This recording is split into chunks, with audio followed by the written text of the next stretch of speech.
शांति। ओम शांति। ओम शांति। आज बाबा की जो मुरली चली उसी पर ही हमारा अनुभव है। बाबा ने कहा ना कि योग बल से काम लेना है, और हमारा अनुभव भी यही है, योग बल से ही हमारा सब कुछ हुआ है। तो हमारी हिस्ट्री यज्ञ से मिलती है। जब यज्ञ की स्थापना हुई मेरे शरीर का जन्म हुआ, और जब पाकिस्तान हिंदुस्तान बना, हमारा जन्म जो है पाकिस्तान का है। जब पाकिस्तान हिंदुस्तान बना तो बाबा स्टीमर से आए थे और हम लोग एरोप्लेन से हिंदुस्तान में आए थे। तो बाबा ने नारायण की भक्ति की, हमने भी नारायण की भक्ति की। जब यज्ञ में बेगरी पाठ था, हमारा भी बेगरी पाठ था।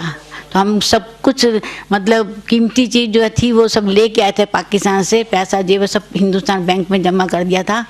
और फिर हम बहुत बड़ा हमारा बिजनेस था हिंदुस्तान में, और जो पार्टनर थे ना वो बेईमान हो गए।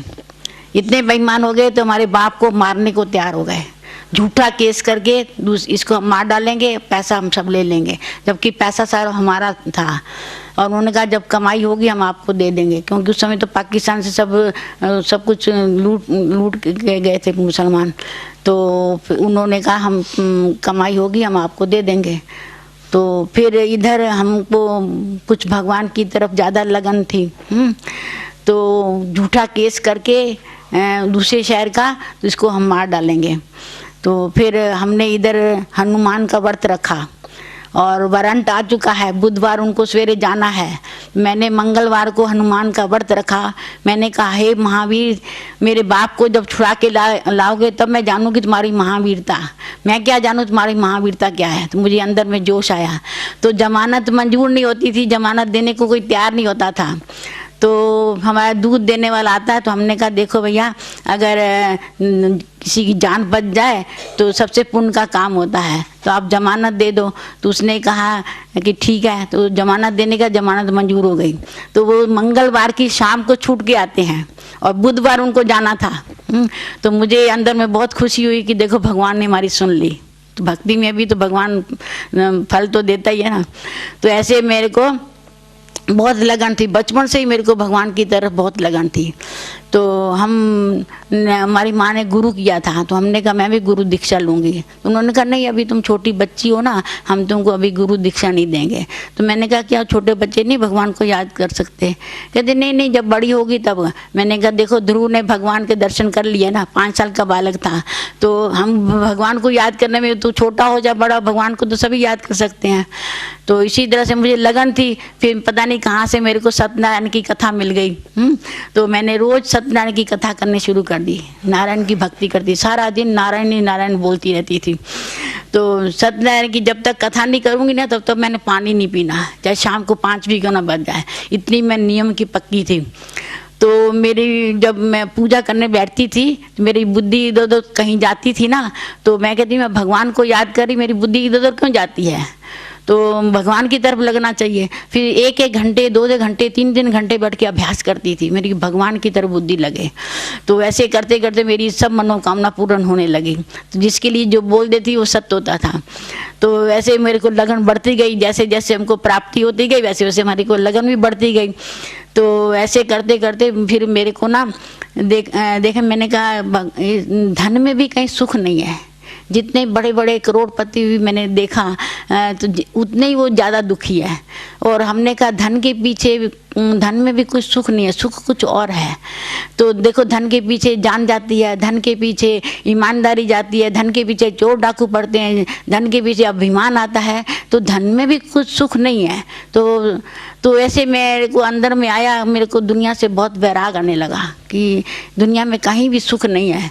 तो इससे तो मर जाए तो अच्छा है, लेकिन मर के भी कहाँ जाएंगे, अपने आप मरेंगे तो हमारी गति भी नहीं होगी। तो ये भी रास्ता ठीक नहीं है। अपने आप ही प्रश्न, अपने आप ही उत्तर। फिर कहती कि इसी जंगल में जाके तपस्या करूं। अभी वहाँ भी तपस्या मेरी पूरी नहीं होगी, मेरे को शेर चीते खा जाएंगे, वहाँ शेर चीते होते हैं जंगल में। तो ये भी रास्ता ठीक नहीं है। फिर मैं कहती है भगवान अब मुझे इस दुनिया से कहीं उड़ा के ले चल, कहाँ ले चल, किधर ले चल, मुझे रास्ते का नहीं मालूम है, रास्ता दिखाने वाले आप हो। उसके बाद मुझे स्वप्न आता है। हालांकि उसी एरिया में रहते थे हम, लेकिन मैंने ब्रह्मा कुमारी का कभी नाम भी नहीं सुना था। तो मेरे को स्वप्न आता है, तो सामने संदली पर बाबा बैठा हुआ है और बहुत बड़ी सभा है, सब सफ़ेद वस्त्रधारी हैं। और मैं जैसे ही मैं बाबा के पास जाती हूँ ना, तो बाबा ने मुझे एक लोटा दिया, कहा इसको साफ करके लाओ। तो मैं साफ करने गई, तो फिर बाबा के पास ले आई। बाबा ने कहा अभी और चमका के लाओ इसको, अब चमका नहीं है पूरा।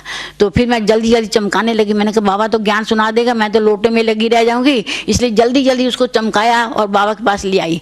तो बाबा ने कहा, मैंने कहा बाबा अभी तो बहुत अच्छा चमक गया। बाबा ने कहा हाँ बच्ची बहुत अच्छा चमक गया। तो मैंने कहा बाबा हमने तो ज्ञान सुना नहीं। तो बाबा ने कहा बच्ची तुमको फिर सुनाऊंगा। ऐसे कह के मेरी नींद खुल गई।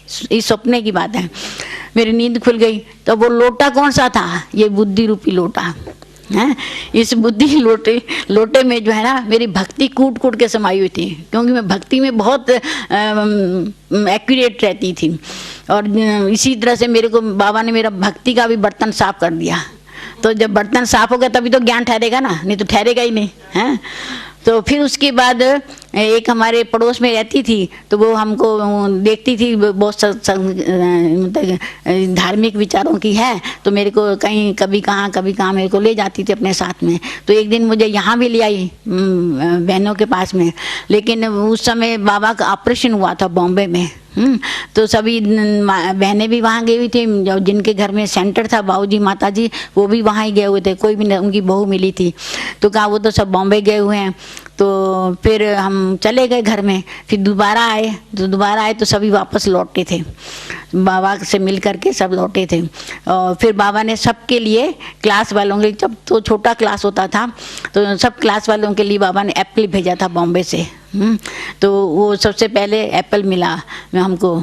फिर उसके बाद जब हमने बाबा की फ़ोटो देखी ना वहाँ, तो मैंने कहा इन्हीं को तो मैंने सपने में देखा था। तो बस मुझे ऐसा अनुभव हुआ कि जैसे बूढ़े ब्राह्मण के वेश में भगवान आ चुका है। जैसे सत्यनारायण की कथा में आता है ना कि बूढ़े ब्राह्मण के वेश में साहूकार से पूछा तुम्हारी नाव में क्या है, उसने लता तथास्तु, तो ऐसे लता पत्र हो गए। तो फिर वो पहचाना नहीं ना, तो इसलिए मुझे ऐसा अनुभव हुआ जैसे बाबा जो को मैंने देखते ही मेरे को ऐसा अनुभव जैसे बूढ़े ब्राह्मण के वेश में भगवान आ चुका है। यानी जो बात मैं सुनती थी ना तो मुझे राइट लगती थी, मुझे उसमें संशय नहीं होता था, मैं प्रश्न भी नहीं उठाती थी। तो जो मुझे बात अच्छी लगती थी मैं दूसरों को जाके सुनाती थी, तो वो मेरे को उल्टी सुनाते थे। अरे तुम कहाँ फंस गई हो, वो तो मिसबेजम कर लेते हैं, वो जादू कर लेते हैं, वो अपनी प्रेम में फंसा लेंगी, तुम अभी छोटी बच्ची हो, अभी तुमको कुछ पता नहीं है दुनिया में क्या चल रहा है। तो मैंने कहा बात तो सही है, उनकी दुनिया में चल भी रहा है, ऐसा ना हो कि हम फंस जाएं फिर निकलना ही मुश्किल हो जाए। तो मैं कहती थी भगवान मुझे तो किसी पर विश्वास नहीं है, ना दुनिया वालों पर विश्वास है, ना इन ब्रह्मा कुमार पर विश्वास है, मुझे तो भगवान सिर्फ आप पर विश्वास है। अगर तो सही रास्ता है तो मुझे इस रास्ते से कभी हटाना नहीं, अगर गलत रास्ता है तो मेरी बुद्धि में ऐसी प्रेरणा देना मैं यहाँ से निकल जाने। भगवान तुझे कहूँगी, तूने मुझे गड्ढे में डाला है, मुझे रास्ते करने वाले, रास्ता दिखाने वाले आप हो। फिर उसके बाद मेरे को आवाज़ आती है कि तुझे जो कुछ मिलना है तुझे यहाँ से मिलेगा, तू दुनिया में कितना भी भटक लेगी ना, लेकिन तुझे कुछ प्राप्ति नहीं होने वाली है, और जो कुछ मिलेगा तुझे यहीं से मिलेगा। उस दिन से मुझे निश्चय हो गया। दुनिया कहती मुझे पागल, मैं कहती दुनिया वाले पागल हैं।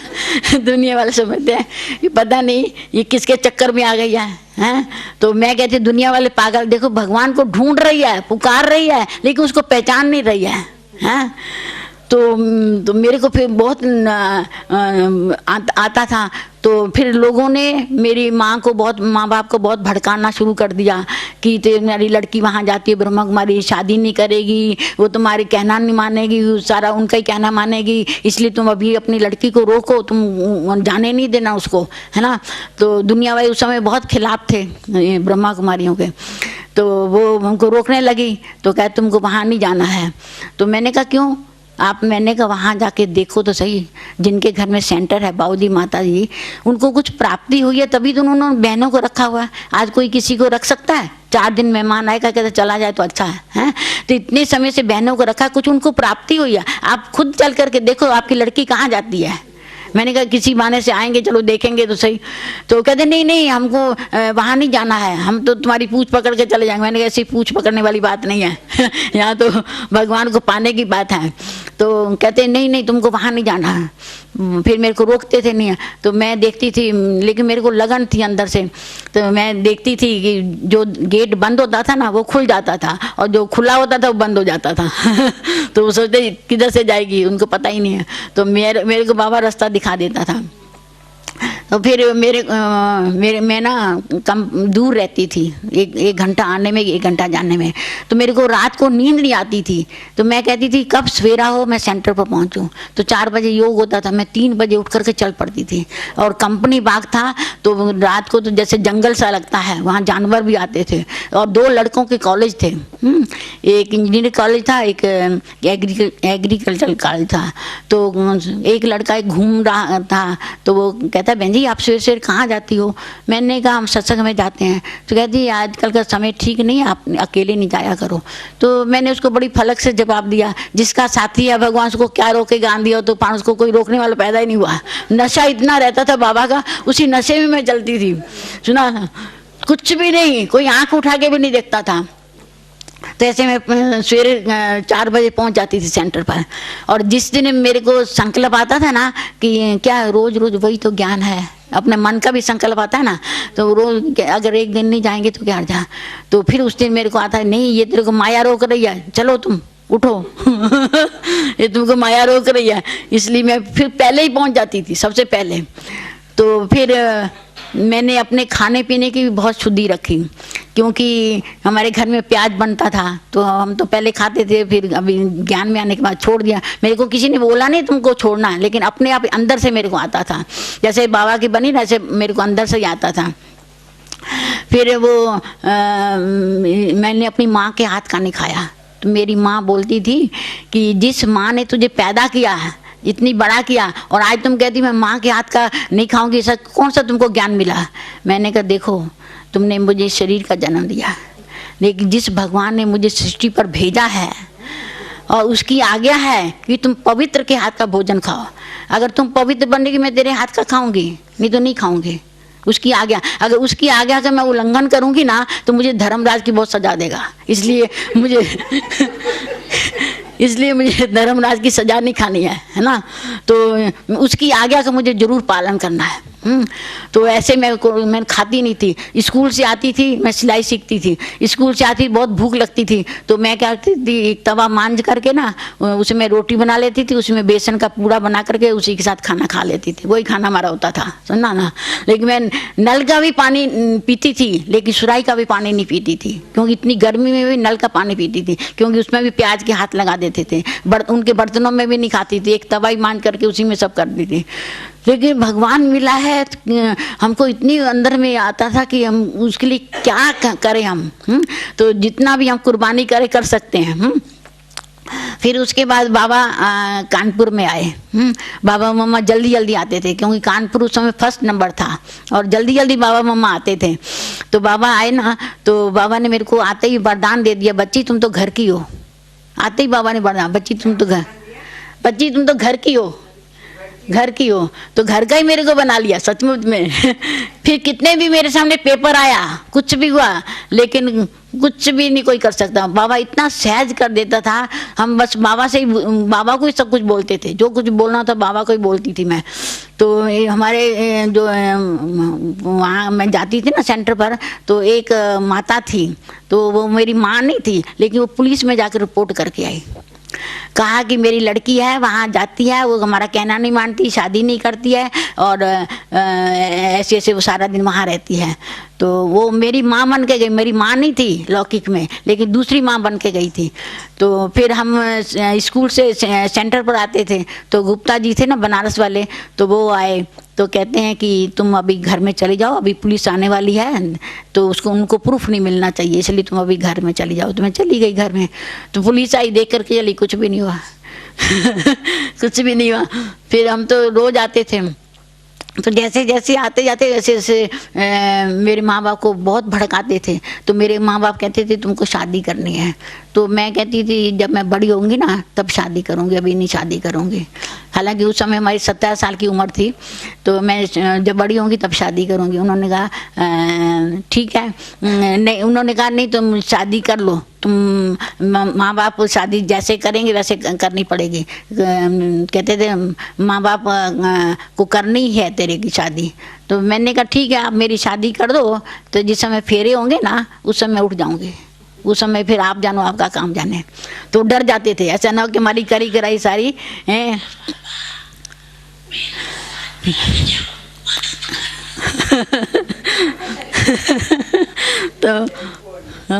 तो फिर वो लोग डर जाते थे। तो ये तो कहते शादी कर ले, ऐसे ना हमारी इज्जत ही चली जावे। तो फिर तो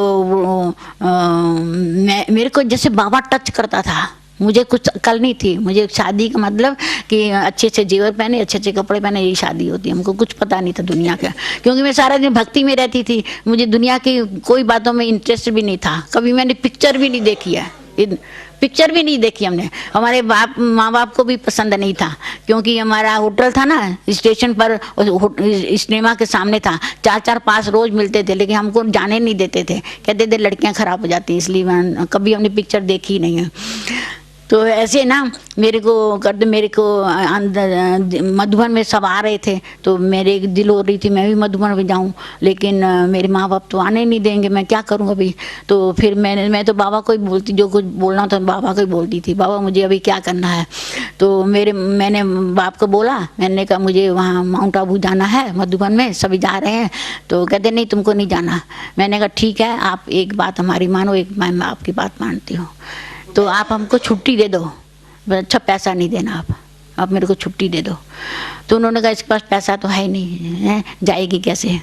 तो मैंने कहा फिर आप छुट्टी दे दो बस। उन्होंने कहा ठीक है हमारी छुट्टी है, तुम जाओ।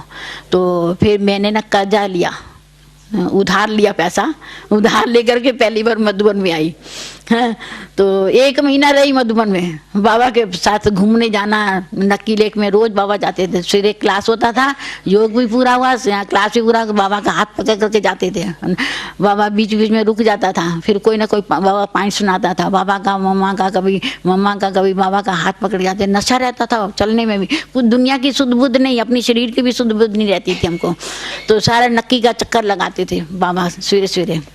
सब्जी भी खड़े खड़े काट कर भोली दादी को दे देते थे, खड़े खड़े। जहाँ बाबा खड़े हुए ना सब आ गए और फटाफट सब काम हुआ और हम लोग फिर घूमने चले जाते थे। फिर ऐसे करते मैं 1 मास में मैं बाबा के साथ आई। 2 बजे उठ कर बाबा के कमरे में चले जाना ना, कभी भी चले जाओ। बाबा छुट्टी थी, कुछ भी नहीं था, बंधन नहीं था कोई भी, बाबा के कमरे में चले जाते थे। और हम लोग रात को नींद भी नहीं आती थी। हम लोग यहाँ हाल है ना, ये जहाँ ईशू बहन का ऑफिस है ना, और ये जो डिस्पेंसरी उसके पीछे ये हाल था। कुछ इधर इसमें चला गया डिस्पेंसरी में, और कुछ ईशू दादी के ऑफिस में चला गया। तो पहले हाल में यहीं सोते थे हम लोग, यही पुराना ही मकान था, दूसरा तो कोई था ही नहीं। पट में ही सब सोते थे, कुछ भी नहीं था। और 2-3 कमरे थे, ये सब बाद में बना। ये छोटा हाल भी बाद में बना है। पहले बाहरी क्लास होता था गर्मी में, और अंदर वो हाल में ही होता था। तो ऐसे हम लोग जो भी बहनें आती थी सोती थी ना, रात को बाबा की बातें ही करते रहते थे। वो कोई अपना सब कोई अपना अनुभव सुनाते थे बाबा की बातें में, बाबा के नशे में ही रहते थे। तो फिर उठ करके बाबा के पास भी चले जाते थे। फिर ना ऐसे करते करते हमको बहुत ही अच्छा लगता था। फिर 1 मास के बाद हम घर में गए। तो घर वालों ने बोला कि अभी तुमको तुमको हम घर में नहीं रखेंगे, तो चाहे तुम शादी कर लो और चाहे तुम ब्रह्मा कुमारी बन जाओ, हम तुमको घर में नहीं रखेंगे। मैंने कहा हमारा ज्ञान ये नहीं कहता है कि घर बार छोड़ के चले जाओ, हैं। अगर आप नहीं रखना चाहते हैं ना, आप हमको लिख के दीजिए, हैं। नहीं तो कहेंगे नहीं, आप हमको लिख के दीजिए। मैं बहनों से पूछ के गई क्या लिखवाना मेरे को, हैं, सब पूछ के गई थी। तो उन्होंने कहा बाप से लिखवा के ले आना और तब तेरे को हम रख लेंगे फिर। तो ऐसे मैंने उनको बोला हमको लिख के देंगे तो हम चले जाएंगे, नहीं तो इसमें आपकी भी इज्जत है, और नहीं तो कहेंगे इनकी लड़की जो है भाग गई। ऐसे दुनिया वाले कुछ भी नहीं सकते। हमारे पास चिट्ठी होगी, हम दिखाएंगे देखो उनकी छुट्टी पे हम आए हैं, हैं। तो आप लोग क्यों बोलते हो। तो ऐसे ना करते करते हमको कहते क्यों लिख के देंगे, हम नहीं लिख के देंगे। मैंने कहा नहीं लिख के देंगे, हम जाएंगे नहीं। हाँ, आप लिख के देंगे तो हम जाएंगे, नहीं तो नहीं जाएंगे। हमारा ज्ञान तो ये कहता नहीं है कि आप घर बार छोड़ के चले आओ, घर में रहते हो या आप क्लास कर सकते हो, है ना।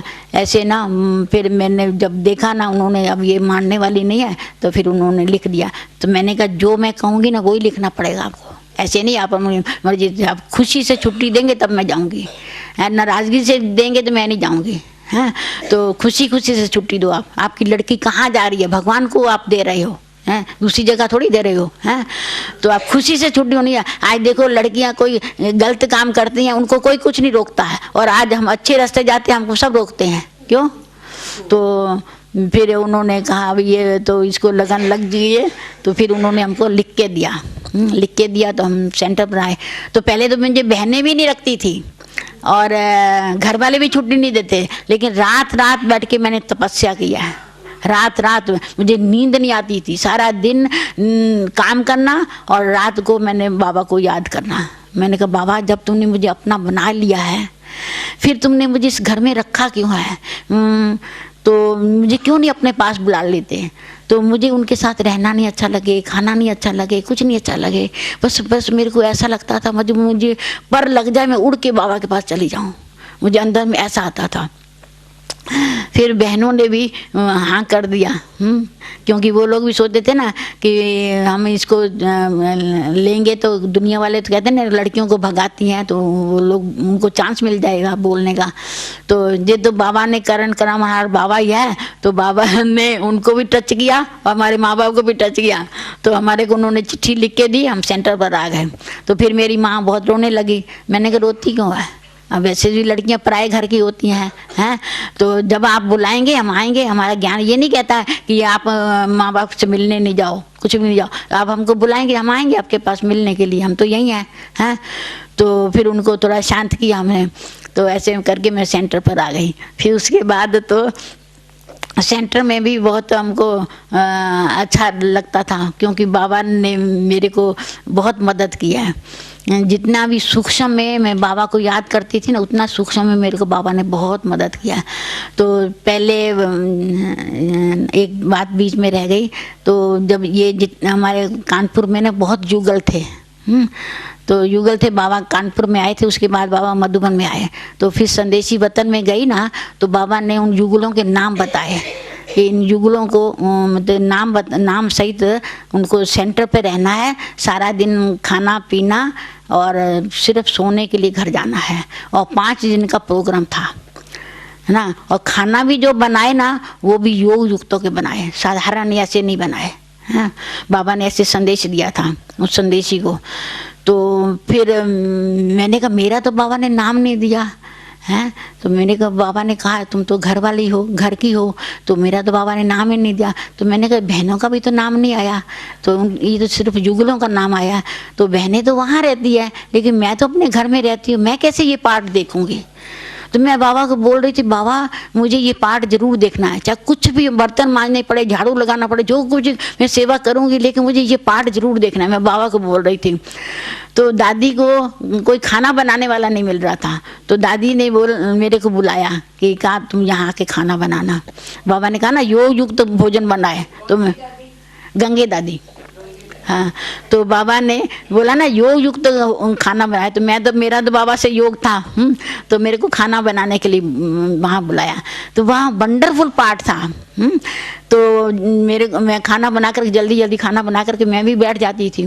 तो बाबा का पाठ चलता रहता था। तो कोई अगर ऐसी आत्मा आ जाती थी ना, मतलब कोई बहन आ जाती या भाई आ जाता, अगर जिसका उल्टा संकल्प होता था, कोई भी उल्टा संकल्प करके आएगा तो बाबा चला जाता था, वो कमला आ जाती थी। ये बनारस वाले गुप्ता जी ने उनकी युगल का नाम कमला था, उनके तन में आया था। तो कमला आ जाती थी, सब समझ जाते थे कुछ है, तो फिर उसको उठा देते थे। तो जब फिर वो उसको भेज देते थे, फिर वही पाठ शुरू हो जाता था। तो ऐसे एक बंदेली माता भी थी, तो वो भी आई, तो वो भी पूर्ण पवित्र नहीं रहती थी। तो बाबा चला गया और वो कमला आ गई, फिर उसको भी उठा दिया। तो फिर उसके बाद फिर वो पाठ शुरू हो गया। तो हम बैठे रहते तो पाठ चलता रहता था, हमको तो बहुत खुशी होती थी। हम तो बाबा का सारा देखा पाठ, फिर 5 दिन जब मतलब पूरे हुए तो वो कमला बहुत रोने लगी, जैसे मैं बाबा से अभी बिछड़ रही हूँ। उसको ऐसा लगा बाबा के साथ साथ थी ना 5 दिन, तो अभी जैसे मैं बाबा से बिछड़ रही हूँ। और मुझे ऐसा अनुभव होता था कि जैसे मैं बाबा के साथ साथ हूँ, खा रही हूँ, पी रही हूँ, चल रही हूँ, सो रही हूँ, बाबा मेरे साथ ही साथ, एक पल एक सेकंड भी मैं बाबा से अलग नहीं हूँ। और मुझे इतनी खुशी होती थी, मेरे ज़मीन में पाँव भी नहीं है, मुझे भूख भी नहीं लगती थी। तो ऐसा मुझे अनुभव होता था। तो ये बाबा ने मुझे भक्ति का फल दिया। ये बाबा ने जो मेरे को फल दिया ना, भक्ति का फल दिया। क्योंकि मैं जब सत्यनारायण की कथा करती थी ना, तो मुझे किसी ने बोला कि तुम 25 पूर्णमासी रखेगी ना तो तुमको पति अच्छा मिलेगा। हैं?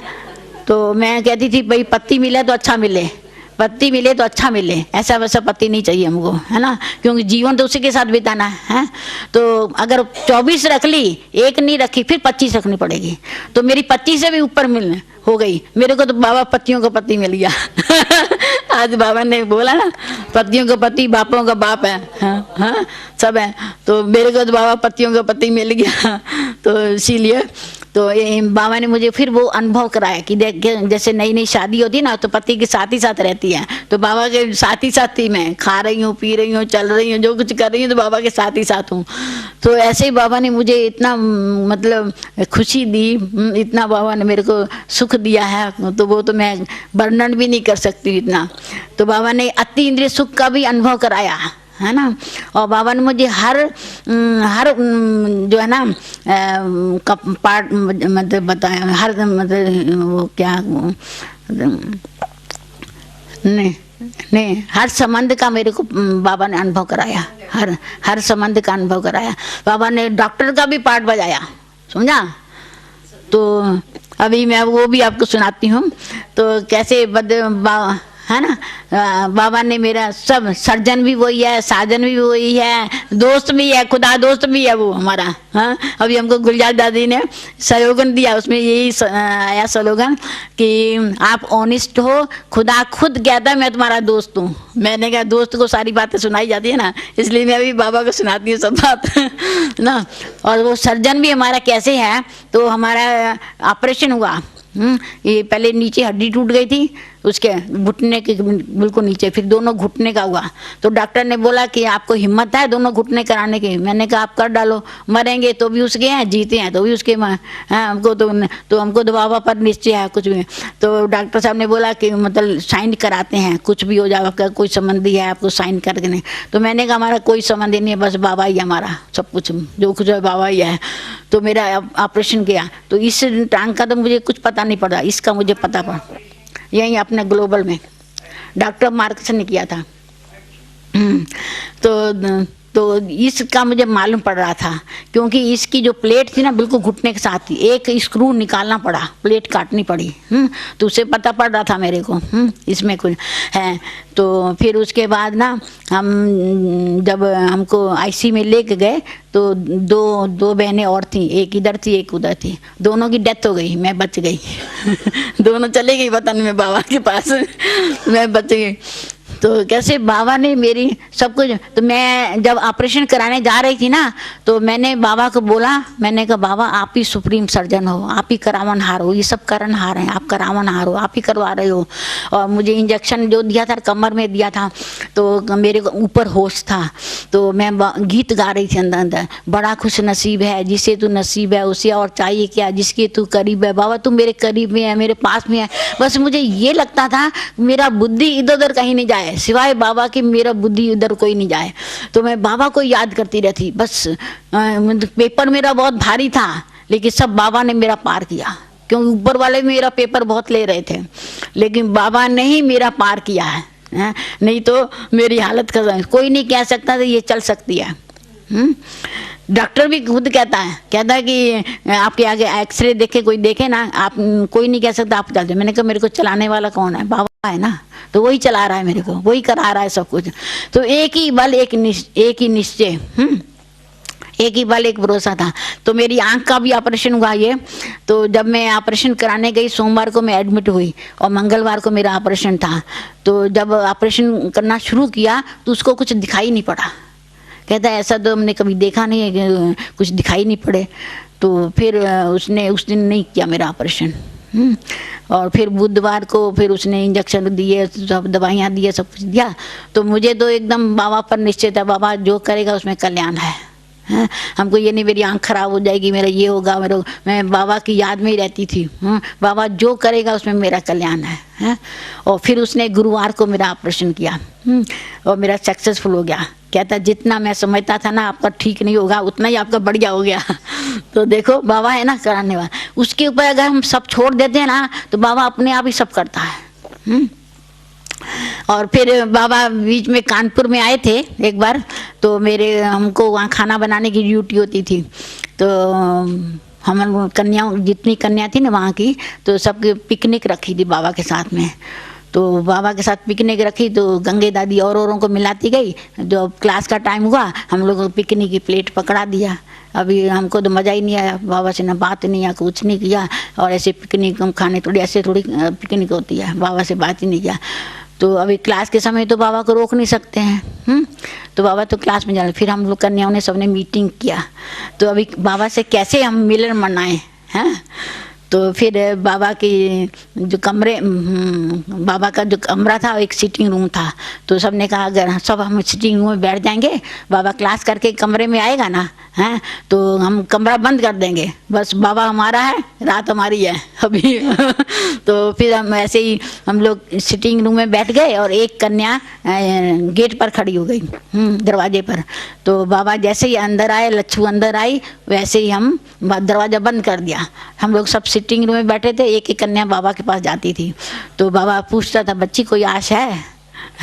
मैंने बाबा को बोला, मैंने कहा बाबा मैं दिल्ली नहीं देखी है, क्योंकि मेरे को कहीं ले ही नहीं जाते थे, सब जाते थे मेरे को कहीं नहीं ले जाते थे। तो मैंने कहा बाबा मैंने दिल्ली नहीं देखी है। बाबा को दिल्ली में जाना था, मेजर की कोठी में आए हुए थे बाबा। तो मैंने कहा बाबा मैंने दिल्ली नहीं देखी। तो बाबा ने कहा बच्ची तेरी भी आश पूरी करूँगा। फिर मेरे को बोला बाबा गंगे दादी से पूछ के आओ। फिर गंगे दादी के पूछने गई तो गंगे दादी ने तो मेरे को छुट्टी नहीं दिया। तो फिर मैं बाबा के पास गई, मैंने कहा बाबा गंगे दादी तो छुट्टी नहीं दे रही, मैं क्या करूं। तो बाबा ने कहा अच्छा बच्ची तेरी आश पूरी होगी, ऐसे क्या। फिर मैं मेरे मतलब हम तिलक नगर में रहते थे, हम बाल भवन में थे, लेकिन बाबा आए हुए थे तिलक नगर, तो यहीं मैं सेवा करती थी। तो फिर मैंने कहा मैं तैयारी करके आऊँ, कुछ ना कुछ जाना मेरे को। तो वहाँ तैयारी करने गई मैं, तो मेरे सब सामान भी मेरा बिखरा हुआ था, इधर उधर था। तो जैसे मैं गई तो ऐसे ही गंगे दादी का फ़ोन आया, मेजर साहब आ रहे हैं, उनको सारा बाल भवन दिखाना। तो फिर मैं उसी में लग गई, सब ठीक ठाक करने लगी, क्योंकि इतने दिन से छोड़ा हुआ था। तो ठीक ठाक करने लगी, उनको सारा दिखाया। मैंने कुछ अपनी तैयारी की नहीं, मेरे सामान भी सब बिखरा हुआ कुछ का। तो मेरे को जो भी हाथ आया तो मैंने वो ले लिया। तो दादी का फ़ोन है अभी तुम नहीं जाना, बाद में जाना, तुम बाद में तेरे को मज़ा आएगा, अभी कुछ मज़ा नहीं आएगा। मैंने कहा बाबा के सामने मज़ा नहीं आएगा, बाकी कब आएगा। मैंने कहा दादी रिक्शा आ गया है और मैं तैयार होकर बैठ रही हूँ, हैं। तो रिक्शा मंगाया भी नहीं था। मेरे को अंदर में ये था कि बाबा के साथ ही मुझे जाना है ना। तो मैंने फटाफट रिक्शा मंगाया, जो हाथ में आया मैंने लिया और चल दिया, छोड़ छाड़ दिया सब कुछ बाकी। तो फिर मैं बाबा के पास आई, मैंने कहा बाबा मैं आ गई हूँ जाने के लिए। बाबा ने कहा अच्छा बच्ची। बाबा ने कहा अच्छा। फिर बाबा के साथ मैं दिल्ली आई, तो बाबा ने सभा के बीच में बोला कि बच्ची दिल्ली देखने के लिए आई। बाबा सब क्लास में ही बोल देता था, जो कुछ भी होती बात। क्लास में अगर लेट भी आएंगे ना, तो लेट क्यों आई, कोई भी लेट आएगा ना तो बाबा कहता था क्लास में लेट क्यों आए। फिर उसको कारण बताना पड़ता था, बाबा इस कारण से हम नहीं आए। तो ऐसे ही बाबा के साथ वहाँ तो हमको बहुत ही बाबा के साथ अनुभव हुआ अच्छा, क्योंकि बाबा का खाना बनाने के लिए मुझे दीदी ने ड्यूटी दी थी। गोपी वल्लभ थी, ये मोहिनी बहन है ना नुजारक वाली, तो उसकी मासी थी। तो वो और हम दोनों खाना बनाते थे बाबा का। और मुझे तो बहुत अंदर में तो बाबा मेरा प्यार से खाए, बाबा की याद में बनाऊंगी, बाबा प्यार से स्वीकार करेगा मेरा। तो मुझे ये बहुत ध्यान रहता था बाबा के लिए। कोई भी हमारी बात, बाबा को कोई वाइब्रेशन भी नहीं जाए ऐसा। तो ऐसे में बाबा का खाना बनाती। फिर जब बाबा से गिट्टी लेने जाती थी ना, तो बाबा कहते बच्ची तुम वहाँ क्यों नहीं खाना बनाती थी? मैंने कहा बाबा वहाँ बनाने वाली थी ना, इसलिए मैं ये नहीं बनाती थी। तो फिर मेरे को बाबा रोज़ मेरे को गिट्टी खिलाता था। वो मेजर भी जो था ना, वो भी बाबा के साथ तीनों टाइम खाता था, खाना नाश्ता सब बाबा के साथ खाता था। लेकिन वो थोड़ा समय से ज्ञान में चलता था, लेकिन उसका भी वंडरफुल पार्ट था ना। उसने बाबा की गोदी में से नहीं छोड़ा। देखो बहन जी, ये भी सबसे लगा, सब कहते थे मरे तो हम भी ऐसे ही मरे।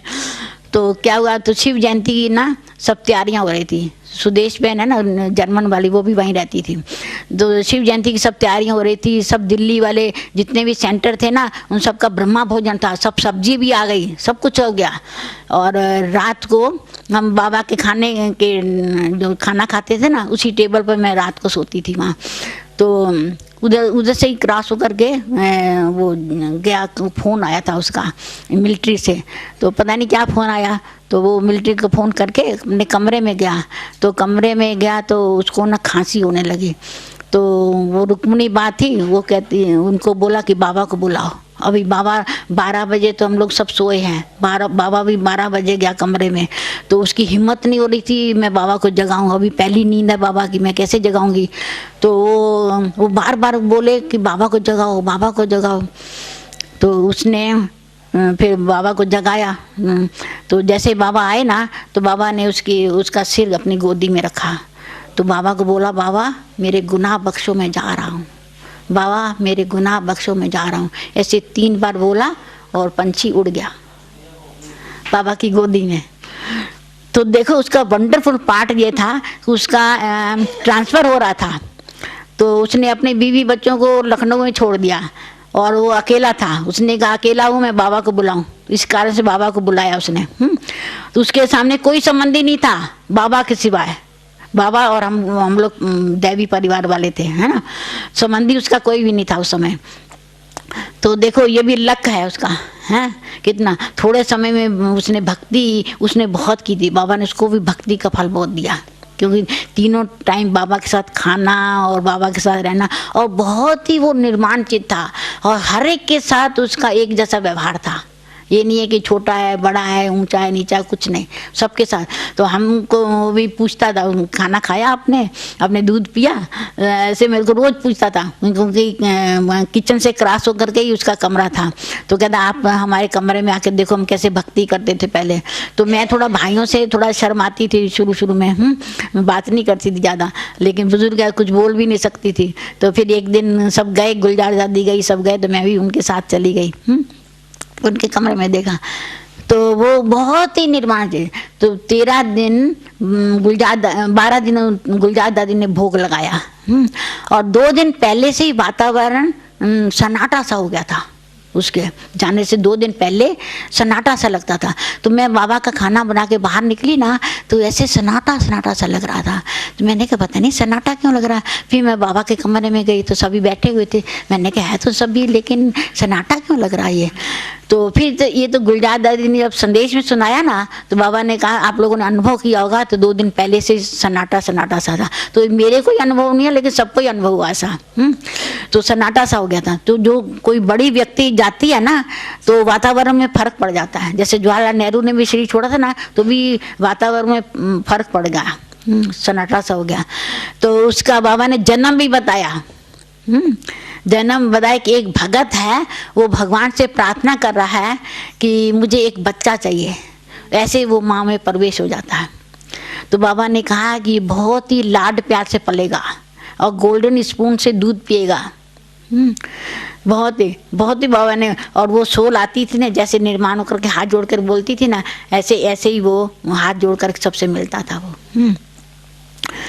और उसका वो अभी भी पार्ट है उसका, अभी भी उसका पार्ट है। अभी वो बाबा ने बोला था अंत में मिलिट्री वालों ने उसको बहुत ही मतलब मिलिट्री की ड्रेस पहना करके पूरे धूमधाम से उसको लेके, बैंड बाजों से लेके गए, उसकी बॉडी को भी बहुत धूमधाम से लेके गए। और बाबा ने ये भी अंत में बताया कि अंत में मिलिट्री का राज होगा, मिलिट्री आप लोगों को बहुत हेल्प करेगी। अभी वो समझो मम्मा से भी उसने पहले का शरीर छोड़ा है, तो अभी वो मतलब मिलिट्री का भी कोई बड़ा होगा जो उसकी आर्डर पर ही सारी चलेगी, ऐसा मुझे अनुभव होता है। तो देखो ये बाबा ने उसको अभी भी उसका अभी पार्ट है काम, अभी भी आता होगा यज्ञ में भी, हम लोग पहचानते नहीं है। तो ऐसे मतलब बाबा ने तो हम लोग को बहुत ही कुछ दिया है। और जब बाबा अव्यक्त हुए ना, उस समय मैं कानपुर में थी, यूपी टूर, तो दीदी यूपी के टूर पर थी। और दीदी के कारण दादी का बार बार फोन आ रहा था कि दीदी जहाँ भी हो मधुबन पहुँच जाए। और इलाहाबाद में थी, इलाहाबाद में उस समय फ़ोन नहीं था। फिर बनारस फ़ोन किया, भाई बनारस से दीदी को एक भाई गया, दीदी को खबर मिली, हमको तो रात को ही मालूम पड़ गया। हमारे साथ जो दादी रहती थी वो भी यहाँ चली आई, जो माता जी थी जिनके घर में सेंटर था वो भी यहाँ चली आई, हमको वहाँ अकेले छोड़ दिया। बस मुझे तो ऐसा लगता था मेरा दुनिया में कोई अपना नहीं है, ना इस दुनिया में कोई अपना है ना उस दुनिया में कोई अपना है, बस जो अपना था वही चला गया। अभी मेरे दिल का हाल कौन लेगा, अभी मैं किसको अपने दिल की बात सुनाऊंगी, मेरी कोई सुनने वाला ही नहीं होगा, अब मैं क्या करूं। मेरे ऐसे सोच करके मैं बहुत रो रही थी, बहुत रो रही थी। तो जैसे मैं रो रही थी ना, तो ऐसे बाबा, जैसे ये पीछे हाथ खड़ा किया हुआ ना, ऐसे बाबा ने पीछे हाथ खड़ा करके बाबा मेरे सामने आके खड़ा हो गया। बाबा कहते बच्ची तुम रो क्यों रही हो, देखो मैं तुम्हारे सामने तो खड़ा हूँ, मैं कहाँ चला गया हूँ। जब तुम्हारी भक्ति में भी आश पूरी होती थी तुझे दिखाई थोड़ी पड़ता था, लेकिन तेरी आश तो पूरी होती थी, अब तो मैं तुम्हारे सामने हूँ। तो मैंने बाबा को बोला, मैंने कहा बाबा मैं ये कानपुर में नहीं रहूँगी, मैं मधुबन में रहूँगी, मेरा पार्ट खुलने वाला था। तो मैं ऐसे बाबा को बोल दिया उस समय। तो फिर दीदी अप्रैल में आई हमारे पास में, क्योंकि बीच में टूर रह गया था ना, बाबा ने जनवरी में शरीर छोड़ा और दीदी अप्रैल में आई हमारे पास में, तो कानपुर में। तो फिर मैंने दीदी को बोला, मैंने कहा दीदी मैं बाबा के होते भी नहीं आई हूँ, अभी भी नहीं आई, मेरी बहुत दिल है मधुबन आने के लिए। फिर उन्होंने सलाह दादी को बोला कि अभी इनको भेज देना, आप तो कई बार होके आए हो। तो उन्होंने कहा ठीक है। फिर दीदी के मुख से निकला अगर हम इसको रख लें तो, उन्होंने कहा रख लेना। फिर मैं मई में यहाँ आई मधुबन में, तो म्यूजियम का उद्घाटन था उस समय, तो मई में आई। तो फिर मैं यहाँ थोड़े समय मेरे को दीदी ने रखा और उसके बाद मेरे को दीदी ने देहरादून भेज दिया, क्योंकि भट्टियाँ चल रही थी ना, तो उनको यहाँ आना था भट्टी में और मेरे को वहाँ भेज दिया। फिर जब मेरा भट्टी का टर्न हुआ उसी साल में ही, तो मैं यहाँ मधुबन में आई। तो फिर मधुबन में मेरी भट्टी पूरी हुई। तो फिर उसके बाद दीदी ने मेरे से पूछा फूला तुम्हारा क्या विचार है। मैंने कहा दीदी जहाँ भी हमारी उन्नति समझो, जहाँ हमारा कल्याण समझो वहाँ को भेज दो, बाकी दिल से पूछते हैं तो दिल तो मेरी यहाँ रहने की है, बाकी जैसे आप चाहें। फिर दीदी ने मेरा हाथ पकड़ करके सीधा टोली की कोठी में लेके गई, जहाँ भी रतन मुंडा दिखाना खाती है ना, पहले वो टोली की कोठी थी, तो वहाँ मेरे को लेके गई। तो कहा तेरे को टोली संभालनी है अभी, जो तेरे से कोई मांगने आएगा ना तुम उसको कुछ नहीं बोलना, तुम मेरे पास आना, मैं तुमको सब बताऊंगी किसको क्या देना नहीं देना। तुम अभी नई हो ना, तुमको पता नहीं है, तो किसको क्या देना वो सब मेरे को मैं तुमको बताऊंगी, तुम मेरे पास आना। तो ऐसे मैं दीदी के पास जाती थी, बारह जो भी कोई बोलता था मैं दीदी के पास जाती थी। और क्लास की टोली भी दीदी से पूछनी पड़ती थी, तो ये क्लास में टोली क्या खिलानी है। तो दीदी का मेरा जो है संकल्प मिलता था बहुत। तो मैं यहाँ से सोच के जाती ये क्लास में टोली खिलानी है, फिर दीदी से वहाँ पूछती थी दीदी आज क्या क्लास में टोली खिलानी है। तो जो मैं संकल्प करके जाती थी वही दीदी बोलती थी, और जो दीदी का संकल्प वो मेरा संकल्प, यानी संकल्प से मैं इतनी नज़दीक थी। एक बार मैं यहाँ पर योग कर रही थी छोटे हाल में, इसी हाल में, तो मेरे को संकल्प आया कि दीदी से कोई एक युगल मिलने के लिए आ रहा है, मेरे पास तो कोई ऐसी टोली नहीं, मैं क्या दूंगी दीदी को। फिर मैंने कहा पिस्ता कटा रखा उसका वड़ा बना दूंगी, वो तो 5 मिनट का काम है, तो मैं बना के दे दूंगी। और जैसे ही मैं योग में पूरा होकर दे जाऊँगी तो बार बार मेरे सामने वही आए पिस्ते का वड़ा बनाना। और उधर दीदी दादी वाले कमरे में थी यहाँ, तो दीदी उसको संतोष को बोल रही थी देखो यहाँ युगल अभी आने वाला है, तो देखो वहाँ पिस्ते पिस्ते का वड़ा रखा है, तो देखो अलमारी में, तो देखा है ही नहीं। कहा देखो फूला के पास हो तो उसके पास उसको बुलाओ। तो फिर वो मेरे को बुलाने आई, तो मैं दीदी के पास गई, तो मेरे से दीदी ने बोला कि तुम्हारे पास पिस्ते का वड़ा रखा है। मैंने कहा दीदी रखा तो नहीं है, कटा रखा, मैं बना के ले आती हूँ। तो इतने में जैसे मैं दीदी से पूछा बाहर निकली, ऐसे युगल आ गया दीदी से मिलने के लिए। तो जब तक दीदी से बात किया तब तक मैं बना के ले आई। तो उधर दीदी को वही संकल्प, इधर मेरे को भी वही संकल्प पिस्ते का वड़ा बनाना, और योग में बैठी हूँ बार बार पिस्ते का वड़ा बनाना, पिस्ते को बाबा मेरे को भाभी अभी तेरे को ये सेवा करनी है, इसलिए मेरे को बाबा ने योग में भी से भी उठा दिया। तो जो बाबा को कराना है वो तो बाबा बार बार वही संकल्प, कभी मेरे को टोली का संकल्प नहीं आता, ये ना पता नहीं उस दिन मेरे को बार बार आ रहा था, उधर दीदी को भी यही आ रहा था। तो ऐसा दीदी से मैं बहुत संकल्प से बहुत नज़दीक थी। तो फिर जब दीदी जा रही थी ना बॉम्बे में ऑपरेशन कराने के लिए, आंखों के लिए जा रही थी, आंखों के ऑपरेशन के लिए। तो फिर दीदी आंखों की ऑपरेशन की तो कोई बड़ी बात नहीं आजकल है। तो जैसे दीदी गाड़ी में बैठी ना जाने के लिए, तो मैंने दीदी से हाथ मिलाया गाड़ी में। हाथ मिलाया तो मेरे को ऐसा दीदी से वाइब्रेशन आया कि दीदी अभी वापस नहीं आएगी, ऐसा। तो लेकिन ये संकल्प मैंने किसी को नहीं सुनाया, कहेंगे इसका दिमाग खराब, अच्छी बड़ी दीदी जा रही है कहती वापस नहीं आई, तो मतलब गलत भी हो सकता है। तो मैंने किसी को नहीं सुनाया। तो सचमुच में दीदी वापस नहीं आई, सचमुच में। जब वहाँ चेकिंग हुई ना तो ब्रेन में ट्यूमर था और ट्यूमर की वजह से आंखों पे इफेक्ट था। तो ब्रेन का भी ऑपरेशन हो गया, ट्यूमर का भी हो गया। तो फिर दीदी कोमा में चली गई। तो दीदी कोमा में दीदी ने शरीर वहाँ छोड़ दिया। फिर यहाँ मीटिंग रखी हुई थी, सब महारथियों की मीटिंग थी, हैं। वो मीटिंग नहीं थी लेकिन दीदी के कारण ही आए थे सभी, है ना। फिर उसके बाद ना दीदी की बॉडी नहीं दे रहे थे। तो रमेश भाई ने फ़ोन किया कि दीदी की बॉडी नहीं दे रहे हैं, और दीदी को अंदर में ये संकल्प, तो हम मधुबन वालों से मिले नहीं है तो मुझे भी मधुबन से मिलना है। तो फिर डॉक्टरों ने दीदी की बॉडी दिया, कहा कि ले जा सकते हैं आप। फिर दीदी को यहाँ लेके आए। फिर रमेश भाई का फ़ोन आया, हम लोग सब तैयार हो गए थे बॉम्बे जाने के लिए, दादियाँ सब इधर से तैयार हो रहे थे जाने के लिए। और फिर फ़ोन आया तो फिर हम लोग रुक गए। तो फिर उसके बाद ना दीदी यहाँ आई। तो फिर दीदी को मेडिटेशन हॉल में तैयार किया, तैयार करके फिर ओम शांति भवन में लेके गए। तो फिर ओम शांति भवन से ही दीदी को मतलब शमशान में लेके गए। फिर जब दीदी की भोग लगाया ना, दीदी का मोहिनी बहन ने भोग लगाया था, ये दादी वाली मोहिनी बहन है ना, उसने भोग लगाया दीदी का। तो दीदी की आत्मा आई। तो हम लोग सब जो है वो दीदी से मिलने के लिए लाइन से जा रहे थे। तो एक बहन मेरे से आगे थी। तो दीदी ने उसको पीछे किया, मेरे को आगे बुलाया। तो दीदी मेरे से कह रही है कि जैसे कि मैं तेरे से मिल रही हूँ, मोहिनी नहीं मिल रही है, मैं तेरे से मिल रही हूँ। तो जैसे मेरे से दीदी मिलती थी ना, बात करती थी, ऐसे मुझे अनुभव हुआ दीदी से, हैं। तो दीदी का भी मेरे से बहुत ही प्यार था, क्योंकि दीदी का भी प्यार था, मेरा भी प्यार था। दीदी का भी बाबा से बहुत प्यार था, मेरा भी बाबा। और दीदी की परख शक्ति बहुत तेज थी, दीदी की हर बात में। और तो मधुबन में आए, पहली बार मधुबन में आए तो मम्मा की वाणी सुनी। मम्मा की संदली ये होती थी, बाबा की संदली ये होती थी, ऐसे बीच में एक संदली और होती थी। ये तभी तो कुर्सी रखी है, संदली होती थी। तो जो बच्चे आते थे हम लोग सुनाते थे। तो जब मधुबन में आए तो मम्मा की वाणी सुनी। तो मामा को बोले, बाबा आपने ऐसी माँ को छिपा के रखा हुआ है, ऐसी माँ तो दुनिया के आगे। तो फिर बाबा सब ने मम्मा को कानपुर में भेजा। सबसे पहले मम्मा वहाँ आए। तो जैसे ही मैंने मम्मा को देखा ना, तो देखते ही मुझे ऐसा अनुभव हुआ कि जैसे मुझे रियल माँ मिल गई है। अब वो माँ मेरे को फीकी लगने लगी, अब मेरे को रियल माँ मिल गई है ऐसा। और मम्मा ने भी मेरे को पास में बिठा करके मेरे से बहुत प्यार से मेरे से बात किया। तो मैं तो जैसे गदगद हो गई। तो ऐसे मम्मा से भी हमारा बहुत अनुभव अच्छा है कि मम्मा भी कैसे सबकी मनोकामना पूर्ण करने वाली थी। कामधेनु माँ कहते हैं ना। हाँ, तो मम्मा बाबा जल्दी जल्दी आते थे।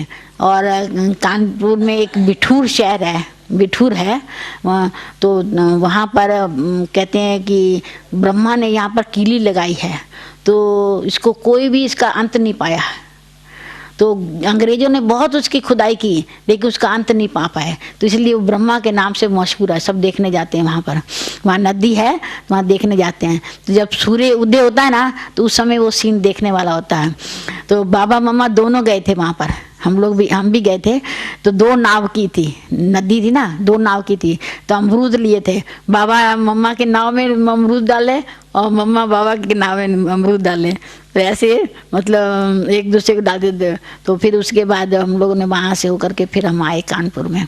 तो वो भी जगह मशहूर है। तो हम पहले स्कूल की तरफ से भी वहाँ गए हुए हैं, हाँ, 2 बार स्कूल की तरफ से गए थे, 1 बार बाबा के साथ गए, बाबा मम्मा के साथ में।